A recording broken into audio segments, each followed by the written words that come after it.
Question of the day. Is it worth being a good man if being a good man isn't getting rewarded?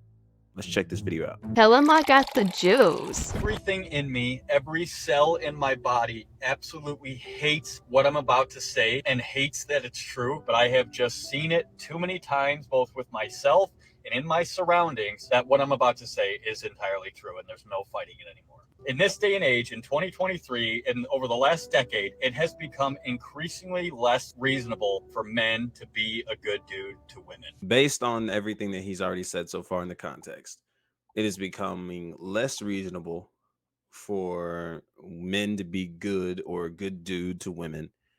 And this is all going to be based off of his experiences and his surroundings. So we have to keep that in mind and fairness to this video and everything that we're going to give as a response to this. So let's keep moving. Woman, and what I just said annoyed you, and what I'm about to say is going to annoy you, I promise you with everything I have in my heart, it doesn't annoy you more than it does me. There is nothing I want more in this life than to have a good woman by my side and make her feel loved and valued and move out in the sticks and just build a little family and have that. But I'm telling you right now, especially when I look into my own personal dating history, every girl that I've been good to, and I'm not talking about women I was like kind of good to and I had a side piece over here. I've been that, and we're going to talk about that in a minute, but I'm talking like the handful of girls that I was straight up committed to and loyal and provided for them and made them feel loved and beautiful and cherished. And just in my life in general, I do nothing but work out, build my business. I don't like pictures of girls' butts on Instagram. Almost every single one of those relationships ended up with me getting backstabbed, brutally betrayed, or abandoned, ghosted, blocked, you name it. Insert horrible act here. That's how those relationships ended. Which, if your first thought is, well, what did you do? Me too. I'm right there with you. That's my first thought. What am I doing? But I'm telling you, I'm talking about the people that I did nothing wrong to. But at the same time, the girls that I was a player with, nothing bad ever happened. We just parted our separate ways. We're still cool. If they need something, I need something. The girls I was good to, that I dedicated my life to, if I was bleeding out on the street, they would run me over with their car for a reason that I don't have a clue. But the other So I'm just listening in, right? We're just soaking all this in. So to sum it up, this guy has had experiences with women he was good to, he was, loyal to, he was loving to, and he feels he has been treated like trash, to say the least. Whereas women that he was a jerk to, was a dirtbag to, couldn't really care less. They were maybe more than likely just for beneficial reasons, using one another. Maybe that could be a word to use.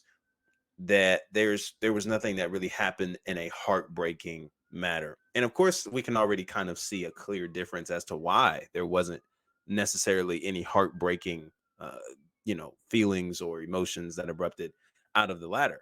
But we're going to keep listening because there's something huge that I really need you guys to see, um, based off of the conclusions he comes to and what seems to be the maybe only conclusion that he feels he can come to after these experiences. girls that I was to, I could call them up right now if I felt like it. When you look at my history, just think logically here for a second. With what women are rewarding, why am I going to go be good to women anymore? Women are not making it worth it to be a good dude to them. Okay.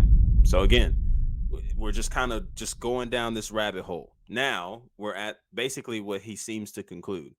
Why would I look to be a good man to women if the goodness that I provide, the good guy that I am, isn't rewarded? Why would I even want to do that? That's the conclusion. Therefore, it just may not make sense to be a good dude to women. So I should just start being a dirtbag. I should just start being a jerk. I should just start doing the things that women are seemingly rewarding men for. That is the very opposite of being a quote unquote good dude. So we're going to finish this up and then give our thoughts here. These things I have worked blood, sweat, and tears to get. And then a woman will just come in and destroy it all. The community I built, start rumors, and ruin everything that I have spent my entire adult life building, being good to them. And then I'm left alone to, as a man, try to rebuild my life. And in the end, I received nothing but heartbreak and like pure chaos in my brain for like 16 months. And for example, Mm. like with the last one, the difference of me struggling for like a year and a half versus not struggling at all would have been like one conversation. Like maybe Mm. just don't ghost me out of nowhere with no explanation and I'll I be feel fine. that. And here's the other thing. I don't see it getting any better. You know why? Because women don't hold women accountable. There may be a few handful of angels out there that do, but 99% of women do not hold each other accountable. I have had girls completely wreck my entire life and wreck my mental state. And you know what their friends say? Yes, queen, you got to do what you got to do. Looking at the fact that no women hold each other accountable, I'm telling you right now, it's coming back around, and good men are starting to realize that it's no longer worth it to be good to women when you can have pretty much all the same benefits by playing three or four of them at a time. Okay. So that's pretty much the video, right? And you heard it all. You heard it all there. Here's a few thoughts. Okay, one, I do want to acknowledge that it's possible that there could be obviously a lot of frustration behind what he's sharing. A lot of confusion from either past experiences, current experiences. There's just a lot going on when we zoom out, right? And we definitely don't want to make this about attacking the person. We really just want to address what was said. And what was said, man, from a frustrating place, from a frustrating point of view. It's understood that feeling, trying and trying again, and that same result happening, and you're trying to weigh out the differences, and you're kind of seeing the results or the results that you seem to see more repetitively. It can get weighing. So it's I can hear his heart of frustration, and I can definitely get it. But here's something. Here's just a few things I want to give to you if you're in this position, much like this individual here. Love is a risk. Okay, we both knew that, and we're growing in our understanding of that. Love is a risk. Commitment is a risk. Like that, you are not able to experience love at its greatest heights and levels without being willing to place yourself in a vulnerable space where that person has access to you, and you have access to that person in a way that is very fragile, very sensitive, and can very well put you in crushing positions, right? That is the costliness of being able to love somebody and experiencing such a relationship with somebody. It's a risk that we all take, right? Not just him with the females he was dealing with, but also the females that were dealing with him. There is a risk, right? And these are risks that we have to be willing to take if we're really going to experience love at the greatest levels. So that's number one. But number two, this has really been a big part of my message over here. The point of being a good man isn't for the reward that a woman would give you. The point of you being a good man isn't dependent on whether or not a female accepts it, receives it, acknowledges it, or reciprocates it back to you. I really think we got like that part a little bit in a misguided direction. And granted, it's because of a lot of what social media is putting out here. And unfortunately, we have a lot of people who are going from their experiences much like this gentleman, and maybe like you may have. And I know that in crushing, heartbreaking situations, that is probably one of the easiest things to do. And I've been there, and it's definitely an easy thing to do. You kind of take that emotion, and you're like, man, I'm not going to trust nobody no more. All these walls start coming up. You have to keep in mind, man, that even though that is the experience you had, and indeed it was a rough one, and we don't want to dismiss that. We don't want to take that and then generalize the remainder of the population with that one person from that one experience. You're not going to like this, but it's something that needs to be said. That person also has a worldview in the way that they see things. And even though you were caught in the crossfire of their responses or inactive responses, maybe they're ghosting, man, there's a lot of things to consider, man. And it's something that we have to be willing and open to just acknowledge that maybe there's something else to it, and it may not be us that's the problem. And it's really hard because we're the ones that are taking the hit from the ghosting. I've been ghosted, okay, twice. I've been ghosted, and I'll admit that I did some of the ghosting. Not fun, okay? And I don't recommend that to anybody, and I surely don't wear that with any kind of pride or anything that I partook in such a childish game and activity. I don't think that that is something that we should ever partake in. But nonetheless, it's something that I did, and something that I had to go back and make apologies for. I had to go back and really, really reassess a lot of those things. We have to be willing to not look at things and take it so personally offensive up front. And it's a hard pill to swallow, but it's something that we need to just really give good thought to, because there are a lot of people, believe it or not, that just aren't able to communicate very well and effectively in moments and spaces of confrontation. And you know what? It's possible that a lot of people, the reason why they ghost is because maybe they grew up seeing that from other people. When things got rough and conversation got heavy and things got a little tight, the the quickest thing they could do is run, because that's what they're used to, because it's all they know. And even though that's not something that you may want to hear in the moment, it's something to give considerable thought to. Me and you will easily take that as a way of offense and holding on to that, and then making that person out to be the enemy of our life, filled with hatred, filled with bitterness, filled with unforgiveness, because of the person's actions. That, man, maybe we don't have as full of a picture as maybe we thought we do. And so it's something to consider, and we have to be willing to place ourselves out of the centerfold of attention to be able to get an understanding and see that.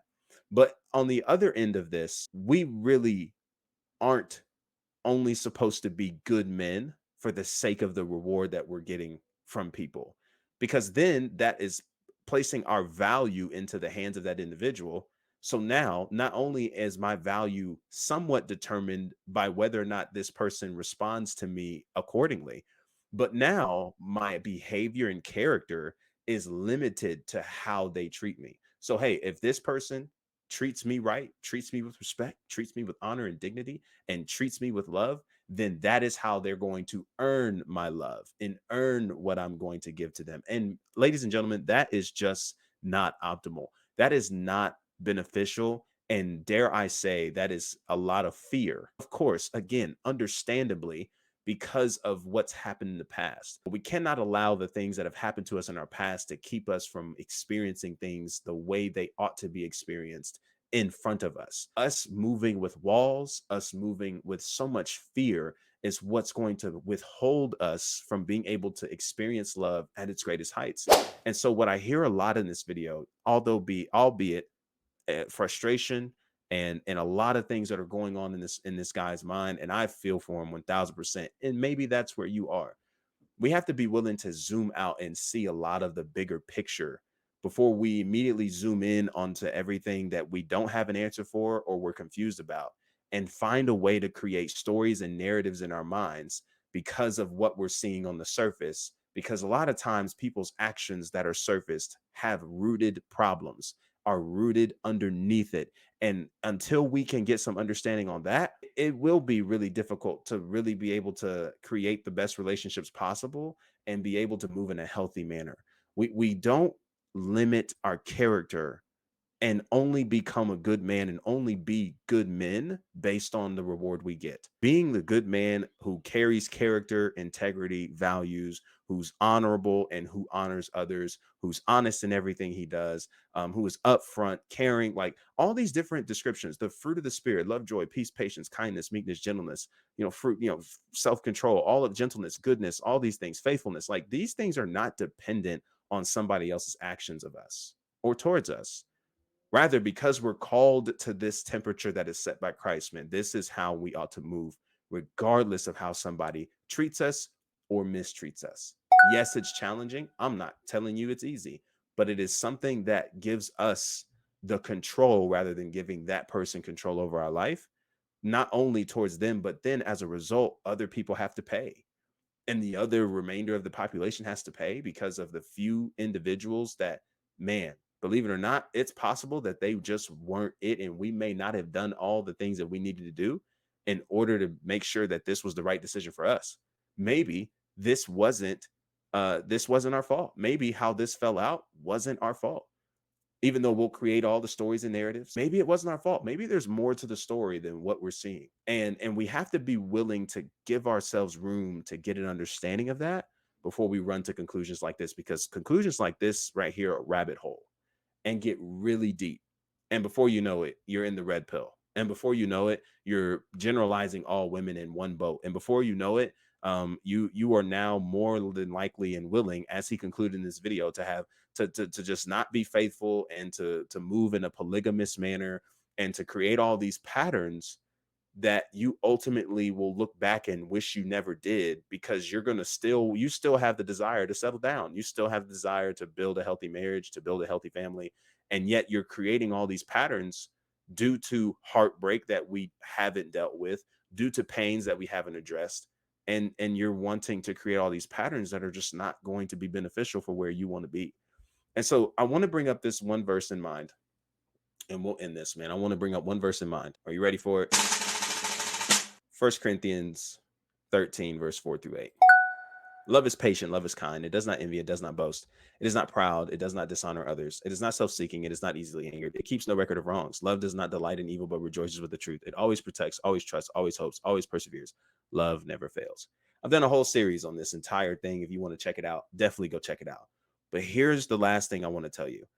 Every description of this love, yes, in context, Paul, who is the author of Corinthians, who's writing to a place called Corinth, the church of Corinth, this is speaking towards spiritual gifts and the use of them and how we ought to use them, which is always in love.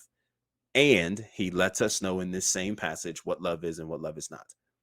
And experiencing this love does place us in vulnerable positions to be hurt, does place us in vulnerable positions where we may feel that we weren't treated adequately and we weren't given reciprocated energy like we expected, potentially, like we thought or maybe hoped for.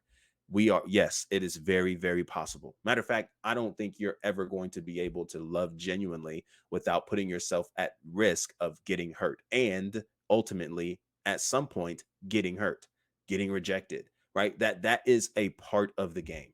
But loving at this level, yo, nowhere does this love and loving somebody, nowhere does it say that all of this is dependent on what somebody else does for me. Do you know what this looks like? Christ setting our own temperature, Christ setting our temperature, calling us to move in this love, not based on what somebody does for us, not based on the rewards we get, not moving righteously and being good men based on the reward we get. No, no, no. I move like this because this is just who I am. This is who I'm called to be. And giving you the power and keys to change that based on your acceptance of me or rejection of me is something that is very fleeting, wishy-washy, shaky, and not legitimate and not placed on legit foundations. That's my challenge to you, men and women, whoever is listening to this. Somebody who chooses you and somebody who rejects you, no matter what it is, they don't get to change you. They don't get to that wound does not get to identify with you to the point where you now take all of that out on other people around you, where now everybody else has to pay because, man, I'm just tired of being this good guy and I'm tired of getting trashed. I think there's so much more in that process to consider and that we have to give room for and not generalize everybody in that same section. One of the biggest things that stuck out to me when he mentioned in the beginning, I'm being a good guy, I'm getting trashed, whereas the other people, right, those who I wasn't really caring for, we were kind of casual, we went our own separate ways and there was no issue, there was no heartbreak. But those that I loved and I genuinely cared for, man, I was tore up. And here's the difference. You want to know why there's a difference? If you think this way, not an attack on you, but just addressing this, is because you were actually loving. And that's what it looks like. You were actually loving, you were being genuine, you were being authentic, you were being vulnerable. And yes, you got hurt. And no, no one wants to get hurt. But this is what we place ourselves at risk of doing when we actually want to create authentic relationships with others. It's a risk. And you want to know what at least gives us greater understanding and comfort to be able to step into those spaces confidently and being willing to place ourselves in vulnerable positions, to be willing to love people at great lengths. Do you know what changes that game for us? Christ himself. Having a foundation with Jesus is what grants us the capability to be able to step into those spaces confidently. Maybe sometimes even we step into it scary, right? It's scary. It's afraid. Maybe you're not confident, but it's scary. It looks scary, but yet you're still able to do it and experience love at such a great level because Christ is our foundation. Scripture tells us we love because he first loved us. We had nothing to offer Jesus but our brokenness and sins. And yet he said, I still want a relationship with you. I still love you. And so much so that I'm going to prove it. I proved it on the cross when he bled and died for the sins of humanity and rose again, that we may have life, have it more abundantly, and by means of the cross be welcomed into the kingdom. a kingdom we didn't build, we didn't earn, but yet is given to us because of our relationship to the Son. And I just think because Jesus is our model, he is the one that we are looking to mimic in everything we do. And yes, we can be hurt because of it. Absolutely. We will face rejection. Absolutely. We will have people who will do us dirty. Absolutely. And I don't have to allow what somebody else's rejection of me or somebody, I don't have to allow that to take me in a different direction and begin to then, as a result, treat others the way I never really wanted to be treated. But because it's just out here, I guess this is what's best. And because this is how women, I guess because this is where the reward is, I guess this is where I should be. No. Who said that that reward was even a good reward? Because you're a dirtbag? Like, why? Right? I think we should be men and people who fight more for our character and integrity and fight more for just being the men that God has called us to be rather than adjusting who we are and trying to acclimate with the times, right?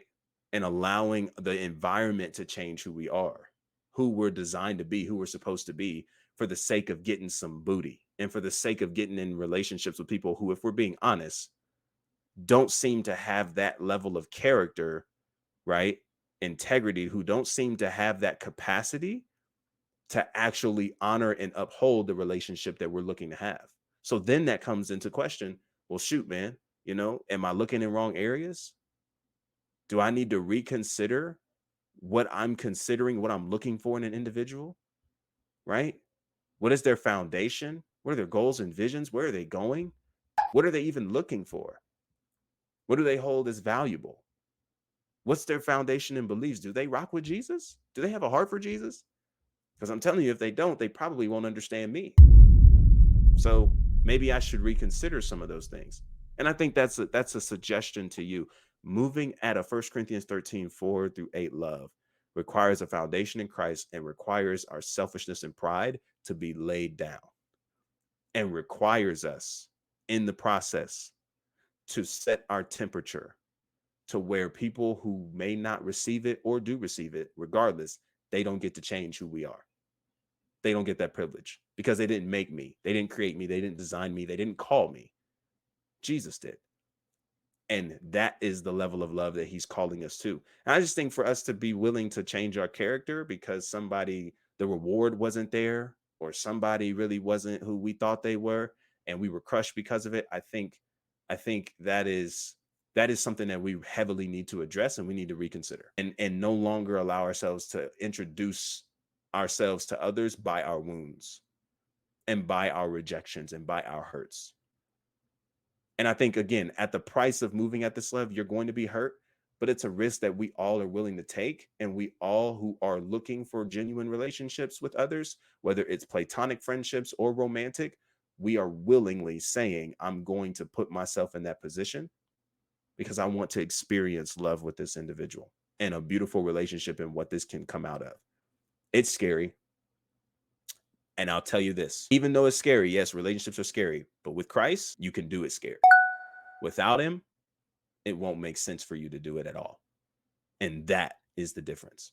So I appreciate you guys all so much for tuning in. Listen, if you like this kind of content, these reactions, these thoughts, subscribe, turn on the post bell notification to know the next time that we're posting. Hit the like button, share it with a friend, right? Let somebody else know some thoughts on this whole idea of good men and being rewarded and what they're thinking. Definitely leave your comments below. I want to know your thoughts on the video. If that's something you can relate to, what are your thoughts on the commentary, all the thoughts that we shared here?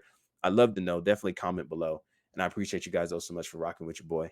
And until our next conversation, be easy and be breezy, my friend. Hey, peace.